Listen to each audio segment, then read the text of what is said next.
हाँ। So welcome back. हम लोग फीटल हार्ट रेट मैंने आप लोगों से पूछा था। यस, आप लोग 120 से 160, किसी ने 120 से 140 बोला। आप लोग बीच का रेंज तो ठीक बता रहे हो। इट इज अबाउट 110 से 160 होता है। मतलब आप किसी बुक वगैरह में देखोगे तो आपको 110 से 160 मिलेगा। ठीक है, ये कभी कभार पूछते हैं, बहुत बेसिक क्वेश्चन है लेकिन पूछा जाता है। और बच्चे क्या करते हैं ना, जल्दबाजी के चक्कर में पढ़ते नहीं है कि फीटल हार्ट रेट एडल्ट का पूछा है या बच्चे का पूछा है, एंड वो 60 से 100 को टिक कर देते हैं। तो वो ध्यान रखना, क्वेश्चन ध्यान से पढ़ना होता है। सो 110 से 160 for the fetus, and for an adult you all know that it is about 60 to 100। ठीक है, क्वेश्चन को जरूर ध्यान से पढ़ लेना। तो यहाँ पर फीटल हार्ट रेट दिया जाता है, जो कि 30-30 मिनट्स के इंटरवल पर रिकॉर्ड किया जाता है। Status of the membrane and colour of the Likert. I is designate for the intact membrane. Intake membrane मतलब जो एमनियन वगैरह है, एमनियोटिक मेम्ब्रेन वगैरह, उस चीज के लिए कि वो रप्चर तो नहीं हुई है अभी। तो I letter is designated for the intact membrane. C is designated for the clear liquor. अगर रप्चर हो गई है तो जो लाइकर आ रहा है वो कैसा आ रहा है। M is designated for the meconium stain liquor. Can you tell me what is the interpretation of meconium stain Likert?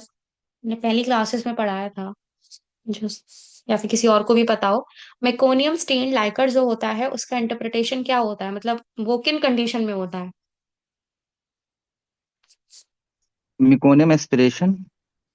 नहीं, मेकोनियम एस्पिरेशन तो है, बट कंडीशन क्या है? मतलब आपको अगर कोई भी क्वेश्चन पूछ रहा है कि एमनियोटिक फ्लूइड जो है वो मेकोनियम स्टेन का है, तो इंटरप्रिटेशन क्या होगी? मतलब आप कौन सी कंडीशन में बोलोगे? दैट इज ओके कि मेकोनियम अगर लाइकर में आ गया है तो उसके बाद में डिस मेकोनियम एस्पिरेट करेगा, है ना? बे, बेबी डिस्ट्रेस में है। हाँ, बेबी डिस्ट्रेस में, यस। तो it is a distress of the fetus. ठीक है, उसके बाद में फिर वो एस्पिरेट करेगा ना, जब एक बार लाइकर में आ जाएगा तो। अगर मेकोनियम स्टेन आ रहा है तो यानी ये तो बहुत बड़ा इंडिकेशन हो जाएगा कि अब वेट नहीं करना है, अब तो फॉरन अगर नॉर्मल डिलीवरी हो रही है तो करो, वरना सीधा फिर सिजेरियन के लेके जाओ। सर्विक डायलिटेशन देखी जाती है एक पार्टोग्राफ में। और descent of head. Descent of head जो होता है वो जो आउटलेट होता है ना सर, वेजाइनल आउटलेट, उससे कितना दूर है हेड। +1, +2, +3, 0, 1, 0, -1, -2, -3 ऐसे करके उसमें डाला जाता है। ठीक है, इतना सब आप मत ध्यान रखना, लेकिन ये वर्ड जरूर याद रखना कि क्या क्या चीजें एक पार्टोग्राफ में होती हैं। ठीक है, तो एक पार्टोग्राम जो होता है ना वो कुछ इस तरीके का दिखता है। थोड़ा सा देखो, जैसे इसमें एक नेम है, ग्रेविटा, मतलब कितना ऐसा प्राइमरी ग्रेविटा है, मल्टी ग्रेविटा है, सेकंड टाइम है, थर्ड टाइम है, वो देखा जाता है जो GPAL आप लिखते हो। एडमिशन टाइम कब है, रप्चर्ड मेम्ब्रेन का स्टेटस क्या है। फिर ये देखो फीटल हार्ट रेट जो है वो दिया गया है कि 110, 120, 130। लाइकर का हर मिनट पर मतलब ना कलर वगैरह देखा जाएगा। मोल्डिंग इट्स बेसिकली वो बच्चे के उसके लिए होती है, वो छोड़ दो, इतना कुछ नहीं है। सर्विक्स का ये देखो, इसमें सेंटीमीटर में डायलिटेशन होता है कि कितनी सर्विक्स का डायलिटेशन हो रखा है, 4 है, 5 है, 7, 8, 9, 10 ऐसे करके। फिर डिसेंट ऑफ द हेड, जो मैंने बोला था ना आपको कितना ऊपर नीचे आ रहा है, तो वो चीजें दी जाती हैं। यहाँ पर टाइम होता है। और वो हम देखो फर्स्ट स्टेज ऑफ लेबर में पढ़े थे ना, लेटेंट फेज थी, फिर एक्टिव फेज थी। तो ये देखो इतना वाला जो पार्ट होता है ना यहाँ तक, ये जो होता है वो लेटेंट फेज का होता है। फिर ये वाली जो फेज आ जाती है वो एक्टिव फेज आ जाती है। तो अब ये जो लाइन दे रखी है ना, अलर्ट और एक्शन, इसका मतलब क्या होता है?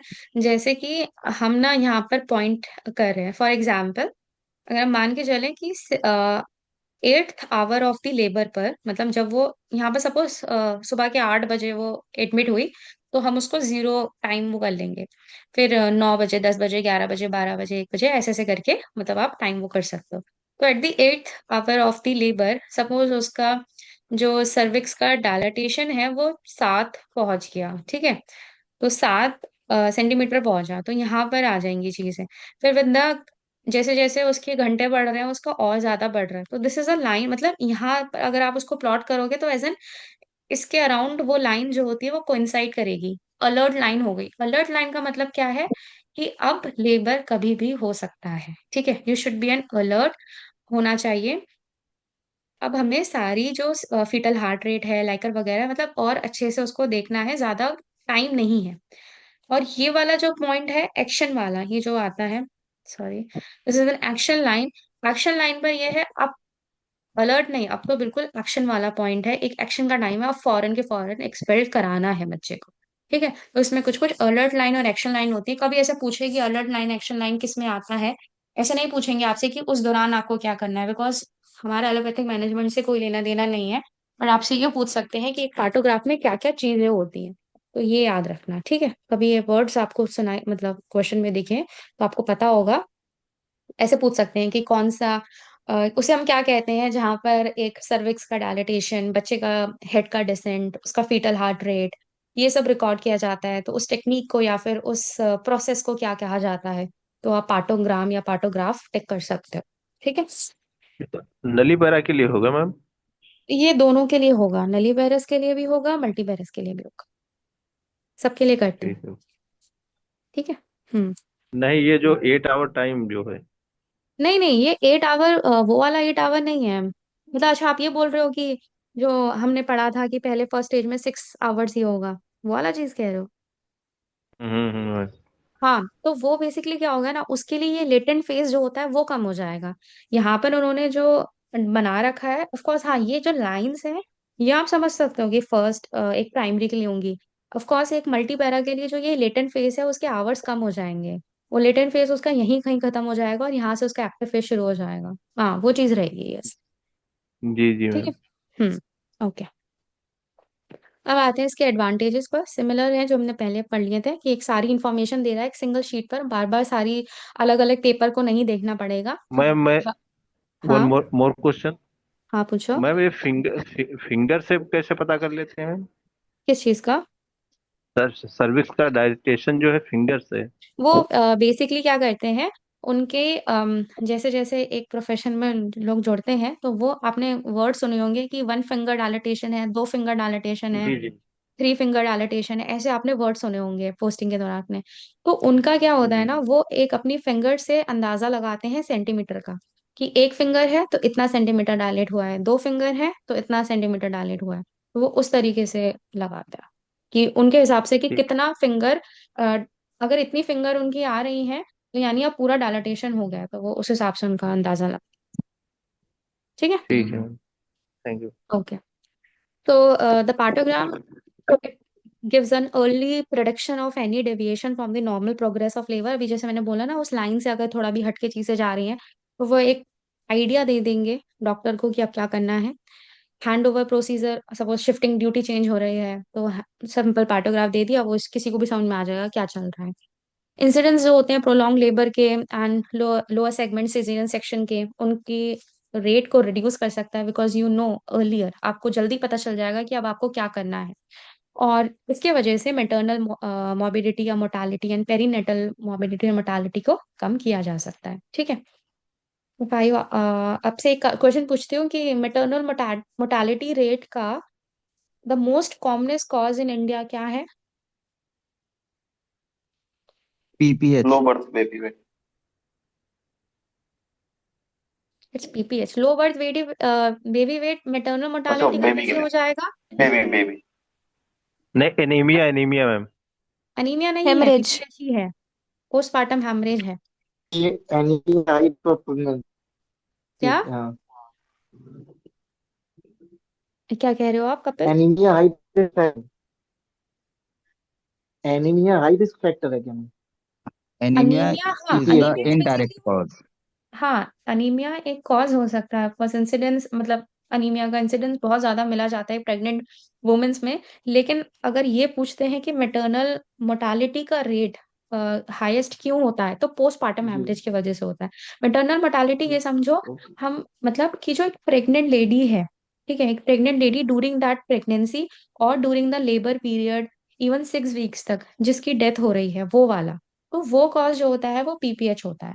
और जो आपने लो बर्थ वेट बोला था, वो उसका नहीं होगा ना, वो तो आपका इन्फेंट मोर्टालिटी रेट का होगा। ठीक है। तो क्वेश्चन को पढ़ लेना सही से। ये हो गया। अब यहाँ पर छोटा सा है, कुछ ज्यादा नहीं है, बस ये 2-3 स्लाइड्स हैं आपकी। बोर तो नहीं हो रहे तुम लोग? नहीं मैम, नहीं मैम। No ma'am. ओके। चलो हम लोग अब आगे देखते हैं, physiology of the third stage of labour. जो भी आपने पीछे पढ़ा था ना, third stage, that third stage में क्या था? प्लेसेंटा निकल रही थी, ठीक है। अब वो प्लेसेंटा एक्सपल्सन कैसे ऑफ प्लेसेंटा। निकलती है? हाँ, एक्सपल्शन ऑफ प्लेसेंटा। तो प्लेसेंटा कैसे निकलती है, क्या उसके अंदर कंडीशंस आती हैं, वो चीजें कुछ कुछ इंपॉर्टेंट है एमसीक्यू के लिए। So the third stage of labor is the period which is starting after the delivery of the fetus and till the delivery of the placenta. ये चीज हम पीछे पढ़े। Physiology of the third stage जो होती है उसमें प्लेसेंटा का सेपरेशन हो रहा है, प्लेसेंटा का डिसेंट होगा, नीचे की तरफ में आएगी और फिर प्लेसेंटा का एक्सपल्जन हो जाता है। After the baby is born the muscle of the uterus जो होती है तभी भी कॉन्ट्रैक्ट करती हैं, ठीक है। बेबी बॉर्न हो गया उसके बाद में भी मसल्स जो होती है वो कॉन्ट्रैक्ट कर रही है क्योंकि अंदर अभी भी प्लेसेंटा पड़ी हुई है ना, जिस जो कि हेल्प करती है प्लेसेंटा को सेपरेट करने में। तो अगर कोई पूछे कि what is a factor that help the placenta to separate, it is basically the uterine contraction only, and the amount of the blood lost depend on how quickly this happen, since the uterus can contract more effectively after the placenta is expelled। अब देखो क्या होता है ना कि जब बच्चा निकल गया उसके बाद में बहुत ज्यादा एक जो अंदर के टिश्यूज होते हैं वो टॉर्न हो जाते हैं, डेसिडुआ वगैरह है और इतनी रिच इन उसमें ब्लड वेसल्स में होती हैं, तो ब्लीडिंग के चांसेस ना उसी दौरान बढ़ जाते हैं। तो जितना जल्दी प्लेसेंटा निकल रही है, जितना अच्छे से यूट्राइन कॉन्ट्रैक्शन हो रहा है, उतना हम एक मदर को बचा सकते हैं from going to be in a PPH. ठीक है, तो वो चीजें जरूरी होती हैं।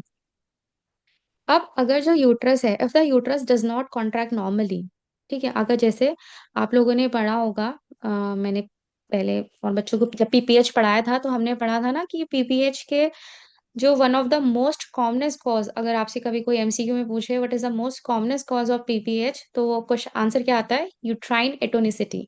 ठीक है, और भी होते हैं जैसे कि ट्रॉमा होता है, रिटेन बिट्स ऑफ टिश्यू होता है, टॉक्सीमिया होता है, but the most commonest cause of PPH is uterine atonicity, uterine muscles का ढीला हो जाना।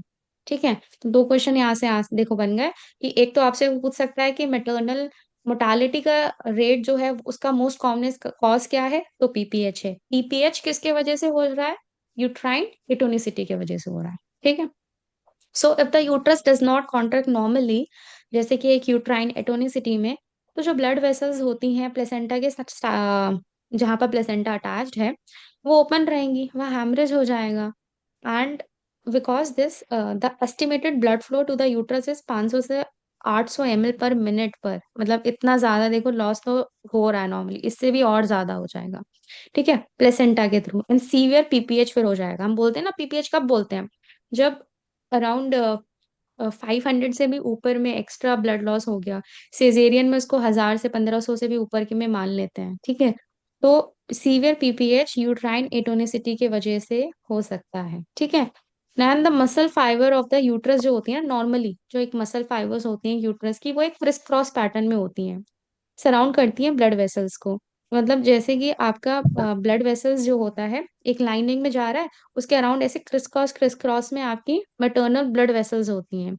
वो क्या करती हैं, वो हेल्प करती हैं, देखो जब मसल्स कॉन्ट्रैक्ट करेंगी तो ब्लड वेसल्स पर प्रेशर पड़ेगा ना, और वो कॉन्ट्रैक्ट हो जाएंगी, उनकी ल्यूमेन जो होती है वो थिन हो जाएगी और ब्लड लॉस नहीं होगा। तो दैट्स वाई उन्हें लिविंग लाइगेचर बोला जाता है। Now this is an MCQ. It has been asked earlier also कि लिविंग लाइगेचर किसे कहते हैं। सो लिविंग लाइगेचर जो होता है ना, वो किसे बोलते हैं, मेटर्नल जो मसल फाइबर्स यूट्रस के हैं, वो जब एक क्रिस क्रॉस पैटर्न में सराउंड करते हैं मेटर्नल ब्लड वेसल्स को, उस चीज को लिविंग लाइगेचर बोला जाता है। ठीक है, लिविंग लाइगेचर, लाइगेचर मतलब जब जैसे सूचर्स देते हैं ना, मतलब टिश्यूज को के आसपास लगा दिए ताकि ब्लड लॉस ना हो, तो वो काम यूट्रस की जो मसल फाइबर्स हैं वो खुद कर रहे हैं एक ब्लड वेसल्स की तरफ में अपने आप को एनवलप करके, और जब वो कॉन्ट्रैक्ट होंगे तो ब्लड वेसल्स से ब्लीडिंग रुक जाएगी, तो उसे लिविंग लाइगेचर बोलते हैं। So after the birth of the baby these muscle fibres begin to contract and retract हो जाते हैं, जिसकी वजह से ब्लीडिंग नहीं होती है। बट अगर किसी भी कारण की वजह से ये कॉन्ट्रैक्शन नहीं होगा तो पीपीएच हो जाएगा। ठीक है, अंडरस्टूड। Okay ma'am. ठीक है। Yes ma'am. Hmm, now comes, यहाँ से भी क्वेश्चन आ सकता है, method of placental separation. Method of placental separation मतलब ये नॉर्मल मेथड है, हम कुछ नहीं कर रहे हैं इसमें। ऐसा देखा गया है कि दो तरीके से प्लेसेंटा का सेपरेशन एक यूट्रस में होता है, जो कि थर्ड स्टेज के दौरान हो रहा है। इसमें बस आपको नाम याद करना है और किसमें क्या हो रहा है वो याद रखना है बस। तो दो नाम होते हैं, एक शुल्ट्ज़ होता है, एक डनकन होता है। ठीक है, शुल्ट्ज़ एंड डनकन मेथड पूछ सकते हैं, ये नाम थोड़े से अलग हैं, याद रखना। शुल्ट्ज़ मेथड में क्या होता है ना, मोर कॉमन होता है अगेन ये पूछा जा सकता है कि more commonest method of placental separation क्या है, तो it is Schultze method. And separation यहाँ पर होती है सेंट्रली, मतलब अगर आप ये वाला फोटो देखो तो इसमें देखो ये this is the placenta and this is the uterus, and the placenta has been separated from the central lining, right? And this red is basically the blood. तो ये देखो ये सेंटर से सेपरेट होके अभी पेरिफेरी में अटैच्ड है। तो जब सेंट्रल से सेपरेशन होता है उसे बोलते हैं शुल्ज़े। हम नहीं करा रहे हैं, ये याद रखना, ये नेचुरली हो रहा है, शुल्ज़े सेपरेशन। और जो डनकन सेपरेशन होता है, मैथ्यू डनकन या फिर मार्जिनल सेपरेशन ऐसे बोलते हैं, ठीक है, डनकन। तो यहाँ पर सेपरेशन जो होता है वो मार्जिन से शुरू होता है। Separation start at the margin और the periphery of the placenta. तो यहाँ पर देखो, यहाँ साइड से ही शुरू होना हो गया, ठीक है। सो ये दो मेथड होते हैं, याद रखना। शुल्ज़े में सेपरेशन सेंट्रली हो रहा है और डनकन में मार्जिन से हो रहा है। जो ड्रंकन लोग होते हैं उनको कोने में फेंक दिया जाता है, ऐसे याद कर लो, ठीक है। डनकन, तो Duncan are like are at the side पर होते हैं हमेशा। तो they are at the margin और the periphery of the placenta, ठीक है। तो ये हो गया। Now the expulsion and the control of bleeding. कुछ नहीं है इसमें, वही जो पीछे वाला चीज है ना, उसी के बारे में थोड़ा सा समझा रखा है कि जैसे जब कंप्लीट सेपरेशन हो जाता है प्लेसेंटा का, प्लेसेंटा जो है वो नीचे सेगमेंट में आ जाती है, ठीक है। कभी कोई ऐसा ना, क्योंकि प्लेसेंटा तो ऊपर की तरफ में है, प्लेसेंटा यूट्राइन की कैविटी के ऊपर में लगी हुई है। तो जब प्लेसेंटा का सेपरेशन शुरू होगा तो वो नीचे आना शुरू हो जाएगी, जैसे कि इसमें इधर आ रही थी ना, तो ऐसे ही वो नीचे की तरफ में आ जाएगी, लोअर सेगमेंट में, by the effective contraction and retraction. और वो एक्सपेल्ड आउट होती है बाय वॉलेंट्री कॉन्ट्रैक्शन, मतलब मदर जब कॉन्ट्रैक्ट करती है उस दौरान, या फिर मैनुअल प्रोसीजर से कि जो कॉर्ड होती है उसको खींच लिया जाता है। सो यहाँ पर एक और क्वेश्चन आता है कि जो सेप्सिस के चांसेस जो होते हैं ना, वो मोस्ट कॉमनली कहाँ होते हैं। फिर प्यूरल सेप्सिस के अगर किसी एक लोकल साइट पर हो रहे हैं, तो वहां पर क्वेश्चन आंसर यही आता है कि at the site of the placental separation, वहां पर अगर टिश्यू हील नहीं हुए तो वहां पर सेप्टिसीमिया हो सकता है, ठीक है। तो प्लेसेंटल साइट इज रेपिडली, देखो जैसे यहाँ पर दे रखा है कि फिब्रिन का नेट एंड क्लॉट फॉर्मेशन हो जाता है ताकि और ब्लीडिंग ना हो।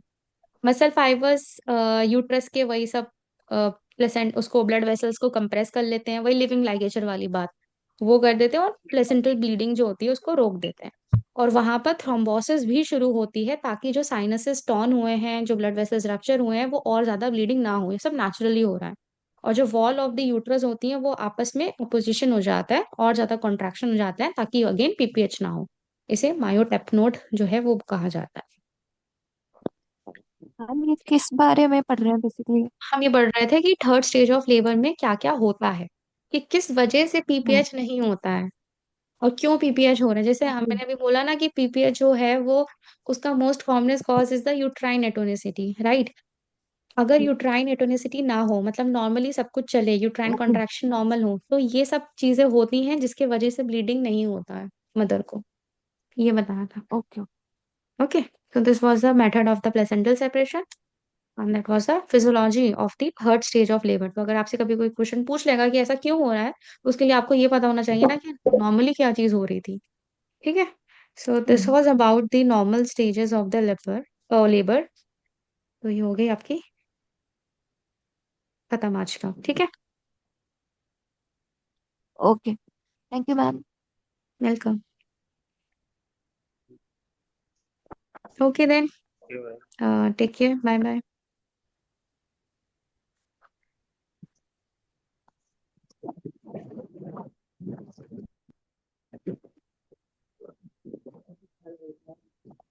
ये हमारी क्लास थी गायनी ऑप्स की डेमो। जिसको भी ज्वाइन करना है हमारे ऑफिशियल नंबर पे कांटेक्ट कर लें। नेक्स्ट टाइम से प्रॉपर क्लास होगी पेड। नाइस, पर डे चलेगी पेड वाली? क्लासेस पर डे होंगी ऑप्स गैनी की, कि इसकी कोई टाइमिंग है, या अदर सब्जेक्ट की क्लासेस कैसे होगी, इस पे एक बार थोड़ा क्लियर करें। क्लासेस की टाइमिंग्स का हमने बताया है। पर सब्जेक्ट की, जिस भी सब्जेक्ट की होगी, वीक में एक क्लास होती है जो 7 to 9 PM के बीच में ही होती है। और आपकी कोर्स पूरा करा दिया जाएगा बिफोर द एग्जाम। पॉसिबिलिटी यही है कि मई तक आपकी गायनी ऑप्स की क्लासेस खत्म हो जाएंगी। ओके। रिकॉर्डेड लेक्चर्स मिलेंगे अगर कोई क्लास मिस हो सकती है तो।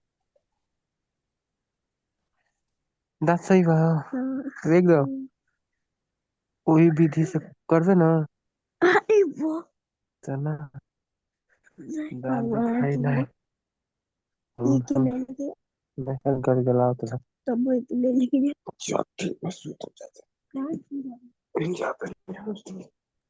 क्योंकि किसी को कोई डाउट है तो पूछ लेना क्लासेस के regarding. I am ending the class. Okay. Question कराएंगे क्या? क्या? थैंक यू इससे रिलेटेड कोई क्वेश्चन कराएंगे मैम क्या? आपकी आवाज क्लियर नहीं आ रही, प्लीज आप दोबारा बोलोगे? जो अभी क्लास हुई मैम इससे रिलेटेड कोई क्वेश्चंस कराएंगी? क्वेश्चंस नहीं, actually this is a theory class, तो यहाँ पर थ्योरी में मैं बता देती हूँ बीच बीच में, जैसे अभी आपने देखा कि क्वेश्चंस में आपको बता देती हूँ कि ये पूछा जा रहा है, ये ऐसा हो रहा है, तो वो मैं करा देती हूँ। बट बाकी अगर प्रॉपर आप एमसीक्यू वाला बोल रहे हो तो वो नहीं होता उसमें। क्लासेस में एक गाइड मैम किया क्लासेस में एक ओप्स गाइड किया गाइनी के जाएगा। लिए एक मिनट, क्लासेस में गाइड किया जाएगा। लास्ट ईयर एमसीक्यू जो होते हैं उन पर एक गाइड दे दिया जाता है, बाकी का तो टेस्ट सीरीज में एमसीक्यूज आ ही रहे हैं। किसी भी सब्जेक्ट के जो के जो एमसीक्यूज भी है वो तो एमसीक्यू जो होंगे वो मॉक टेस्ट में होंगे या जी। क्लासेस के दौरान एमसीक्यू होंगे लेक्चर? हमारे दो पार्ट हैं, एक क्लास जो थ्योरी है आपको अगर जिनको क्लासेस है, और टेस्ट सीरीज सेकंड पार्ट है। टेस्ट सीरीज ऑलरेडी जनवरी 1 से स्टार्ट हो चुकी है। अभी टॉपिक वाइज चल रहे हैं वहाँ, उसके बाद सब्जेक्ट वाइज होंगे। ठीक है ना? बाकी जब भी कोई टॉपिक पढ़ाते हैं तो टीचर्स खुद बताते हैं कि ये चीज इसमें इंपॉर्टेंट है जो एग्जाम्स में पूछी जाती है, पूछी गई है। ठीक है।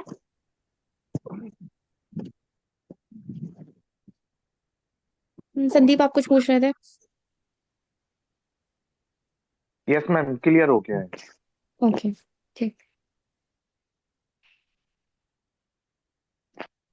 ठीक है, अब किसी को कोई डाउट तो नहीं है?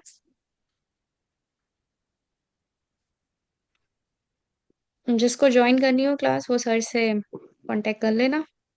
बाकी कोई इश्यू हो क्लास के रिगार्डिंग टाइमिंग वगैरह के बारे में तो जब आप ज्वाइन करोगे आपको पता चल जाएगा। मोस्टली संडे ही रहती है, तब ज्यादातर लोग फ्री होते हैं। 7 o'clock के बाद में जूम मीटिंग भी होगी आपकी अराउंड वही ma'am 1।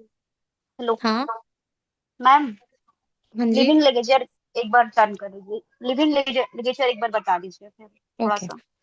Living ligature is basically, देखो लाइगेचर जो होता है वर्ड, दैट इज कोई भी जगह पर एक टाका लगा देना, राइट? जैसे कोई भी किसी को कट लगता है, वुंड होता है, तो हम उसकी सूचरिंग कर देते हैं, दैट इज द लाइगेचर। अब लिविंग लाइगेचर का मतलब, लिविंग क्या है कि कोई भी चीज पहले से नेचुरली प्रेजेंट है, हमने उसमें कुछ नहीं किया है। सो वहां पर ये चीज बताई थी कि अब देखो तुम, एक कोई ब्लड वेसल है, ब्लड वेसल रप्चर हो जाएगी तो उससे ब्लीडिंग होगा, राइट? हेमरेज हो सकता है। तो जो यूट्राइन वेसल्स हैं, यूट्राइन ब्लड वेसल्स जो होती हैं, उसके अराउंड में ना मसल्स के फाइबर्स होते हैं। किसके? यूट्रस के मसल के फाइबर्स, जो आपस में किस फैशन में होते हैं? क्रिस क्रॉस पैटर्न के उसमें होते हैं, फैशन में। तो जब वो यूट्राइन मसल्स जो होती हैं वो कॉन्ट्रैक्ट करती है ना, तो वो प्रेशर लगाएंगी आपस में, तो जो उसके अंदर वेसल्स है ना, जो वेसल्स उसके थ्रू जा रही हैं, वो भी तो कॉन्ट्रैक्ट हो जाएंगी ना। तो जब वो कॉन्ट्रैक्ट हो जाएंगी तो ब्लीडिंग तो वैसे भी रुक जाएगी। तो उसके वजह से उसको बोला जाता है living ligature of the body. मतलब ये नेचुरल फेनोमेना। या it is a natural. Okay, thank you. Welcome. Okay चलो, ठीक है। Take care, bye bye. I am ending the class. किसी को कोई इशू हो मैसेज कर सकते हो। Okay. Thank you ma'am. Okay, welcome.